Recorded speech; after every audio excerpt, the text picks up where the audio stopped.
संमेलनामध्ये 2 दिवस भरपूर रंगारंग कार्यक्रम आहे, सांस्कृतिक कार्यक्रम आहेत, परिसंवाद असणार आहे. बाल कलाकारांबरोबर इतर बाल साहित्यिकही इथे आहेत, बाल कवी आहेत, भरपूर कलाकार आहेत.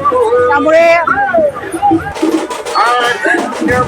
एकूण सगळा जो काय कार्यक्रम आपण बघताय तो कार्यक्रम म्हणजे नवी मुंबईकरांनी आम्हाला दिलेला प्रतिसाद आहे. मराठी भाषा मंत्री, उद्योग मंत्री उदयजी सामंत साहेब यांच्या संकल्पनेतनं हे सगळं सुरू आहे. आणि मराठी भाषेला जेव्हापासून अभिजात मराठीचा दर्जा मिळाला तेव्हापासून संपूर्ण महाराष्ट्रभर, महाराष्ट्राच्या बाहेर आणि त्याचबरोबरीने अगदी देशाच्या बाहेरचाही मराठी माणूस एकमेकांशी जोडला गेलेला आहे. मराठी भाषेचा अभिमान हा होताच, तो द्विगुणित झालेला आहे आणि त्याचं जे सादरीकरण आहे किंवा त्याचा जो उल्हास उत्साह आहे तो सगळीकडे तुम्हाला बघायला मिळतोच आहे. वाशीकरांनी खूप आम्हाला छान प्रतिसाद दिलेला आहे. काही दिवसांपूर्वी विश्व संमेलन हे आपलं नाशिकला झालं होतं आणि त्यासाठीही नाशिककरांनी अप्रतिम प्रतिसाद दिला.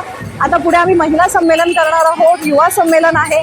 असं मराठी भाषेचा प्रचार आणि प्रसार हा संपूर्ण देशभर व्हावा, देशाच्या बाहेर व्हावा, महाराष्ट्रात व्हावा, यासाठी मराठी भाषेने अग्रेसरपणाने पाऊल उचललेलं आहे आणि त्याचाच हा एक प्रत्यय आहे.